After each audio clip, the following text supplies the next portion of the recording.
জাত তোর আমি কি কইছিলাম যে আমার বাড়িতে থাকতে হইলে আমার হুকুম ছাড়া কোনো একটা জিনিস ধরবি না। তোর কত বড় সাহস আমার বিস্কুটের বয়াম থেকে তুই বিস্কুট চুরি করে আইনে খাইতাছস।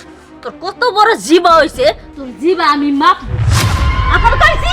শয়তানের জাত দে বিস্কুট, আর যদি কোনোদিন বিস্কুট খাস না ওই দিন তোর জিবা আমি কাইটে দিই।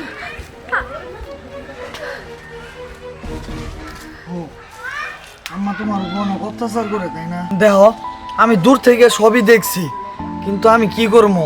আমি তো তোমার পছন্দ করে বিয়ে করে নিয়েছি, এখন তো আম্মার উপরে কোনো কথাও বলতে পারি না। আচ্ছা যাই হোক, মন খারাপ করো না, আস্তে আস্তে সব ঠিক হয়ে যাব। না না, আমি মন খারাপ করি নাই, আসলে আমার কপালটাই খারাপ, বুঝছো? থাক গা, নাও যাই।